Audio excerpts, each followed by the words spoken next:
That the RSU and the Center for the Study of Ethics, Utah Democracy Project, the College of Humanities and Social Sciences, for the invitation to be here, and to the RSU especially for organizing this. This is probably the 70-something stop I've done on tour since this book came out in early October. And the book has gotten quite a good response, and it's written not so much from an academic point of view. There are hundreds and thousands of books about this subject. If you go to big libraries, you can witness that for yourself. But lately, I've traveled to the Middle East a number of times. I've spoken about the issue a lot, and over the last few years, people have been asking me, what's a good book that's a starting point if you want to understand what's going on there? And I couldn't really come up with one that really fit that bill, so that's the book that I tried to write. And it's for people who are interested in this issue, but perhaps don't know a great deal about it. And it's also for activists, to be something that's a useful tool for activists. And I wrote the book kind of around the idea that what we have learned, what we learn in the United States, for the most part, I believe are myths about the struggle there, about the situation there, rather than the real history. So I'm really writing to try to demystify or break down some of those myths and put in place of them a more accurate version of what's happening. And I think the myth that is kind of the central myth about this whole situation is illustrated by a quote-unquote joke that was told by the guy who was appointed by President Barack Obama as his new chief Middle East negotiator. And this was 2 days after he took office on January 22nd, 2009. So at the State Department, they introduced this guy. His name is George Mitchell. George Mitchell used to be, in the 1990s, he was the U.S. negotiator in the Northern Ireland conflict, where he made a reference to how that's been going on for 800 years. Really, the struggle against British colonialism has been going on for 800 years. But the 800 years is the reference in this quote-unquote joke, and remember I'm saying quote-unquote. Just recently, I spoke in Jerusalem, and I mentioned the 800 years, referring to Ireland. And afterwards, an elderly gentleman came up to me and said, "Did you say 800 years?" I said, "Yes, 800. He said, "Ah, such a recent argument, no wonder you settled it." And what's the idea of this joke? All the people who are there, they all laugh, they all knowingly, because they all, quote-unquote, know that the conflict between Arabs and Israelis, or Muslims and Jews, Muslims and Christians, however you put it, hasn't just been going on for 800 years, it's been going on for thousands of years, back to the beginning of time.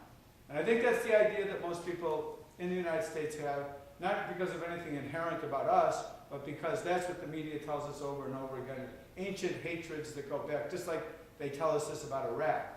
And the only problem with this well-accepted fact is that it's not true. In fact, it's a complete misrepresentation of the reality of what's going on. And not only is it a misrepresentation, I would say it's a malicious misrepresentation that is meant to let somebody and something off the hook. And if we were to define that something in 2 words, it would be Western colonialism. And Western colonialism, I believe, and I want to say a little bit about this, I'm not going to try to go up so much to the present, maybe we can talk more about the present situation, but it's Western colonialism that really established the Middle East as we know it, and it's the outgrowth of that process of colonialization that created the situation, the conflict that exists today. There's 2 big developments that really created the modern Middle East and the Palestine-Israel conflict. One of them was World War I. World War I lasted from 1914 to 1918. It lasted about 51 months. On the average day of World War I, 6,000 people were killed, mostly soldiers. More civilians in the next war, but mostly soldiers. So that means that on the average day of World War I, more than 1,500 days, more people were killed than the U.S. combined combat casualties in Iraq and Afghanistan up until now. It was a horrific war. It was, and in addition to the 10 million people who died in the war itself, probably an equal number suffered lifelong injuries from gassing and amputations and all kinds of injuries. And they didn't have anything called PTSD then. They would talk about people having shell shock. from having been in these trenches for months and years and being bombarded, and they were never the same again. And why were they fighting in World War I? Well, there was the myths about that. One myth was that it was a war to end all wars. But the next war came along just 20 years later, so they kind of dropped that myth. Then the other myth was that it was a war to make the world safe for democracy. That's what the President of the United States at the time, Woodrow Wilson, who became president, by the way. Woodrow Wilson has this certain reputation, but only became president of the United States because of his support and probably membership in the Ku Klux Klan, which was a very powerful organization inside the Democratic Party at that time. That's what he said. But the reality was very different. It was a war of empires. And all of Europe was divided into empires. On the one side in that war were the British, French, Russian, Italian, Dutch, Belgian, and Japanese empire. On the other side were the German and Austro-Hungarian and Turkish empires. And they all called themselves empires. Later, the one major power that came into the war that didn't call itself an empire was the United States of America, which already by that time was an empire too. So why were the empires fighting? They were fighting with each other because they had just recently divided up the world among themselves. They had colonized virtually the entire world outside of Europe and the United States.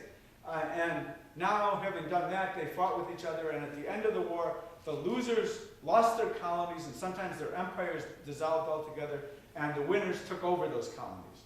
That's what the war was really about. That's what all that blood and carnage that took place.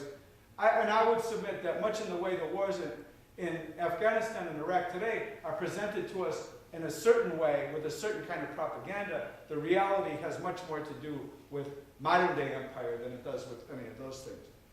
In that war, in World War I, the countries that today we know of as Iraq, Syria, Lebanon, Jordan, and Palestine, think of all those countries, south of Turkey, which was the center of the Turkish Empire, of course, those were all Arab countries. Turkey was a Muslim country, but not an Arab country. There was a rising movement in those countries to break away from the domination of the Turkish Empire and establish an independent Arab state. So the British sent off a representative to the Arab leaders at the time and said, if you will fight with us against the Turkish Empire in the war, when the war is over, we will support your right to have an independent state or states. And so they did. They fought. At the same time, the British and French and Russian empires' foreign ministers were meeting together in secret, and it was very secret, and talking about how they would divide the Middle East among themselves once they had won the war.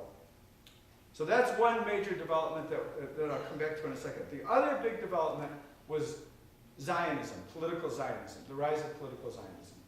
And this is something, I'm not talking about religious Zionism. Many religions, including, of course, the dominant one here, have the concept of Zion as a central theme. But I'm talking about that. I'm talking about political Zionism, which is the idea of establishing an independent state for Jewish people.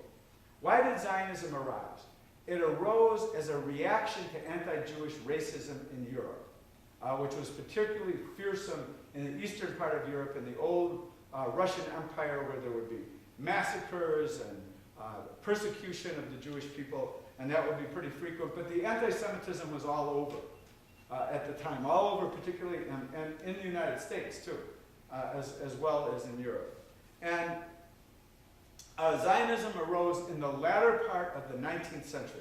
So this isn't something thousands of years ago or hundreds of years ago. It's, really arose about 120 years ago. And it gained momentum in the late 1890s. And in 1897, had its first Congress, the World Zionist Congress in Switzerland. So that's not thousands of years ago either, that's 113 years ago. And at the World Zionist Congress, the delegates came together. They represented only a very small minority of the Jewish people in Europe.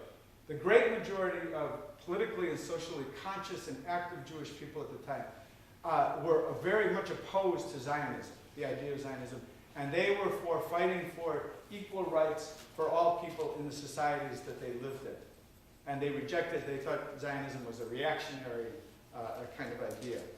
And I should say this too, at that time, if you had gone to Palestine, what became the British colony of Palestine, and I wish I had a map, but I don't have one right now. So can you kind of envision what Palestine looks like?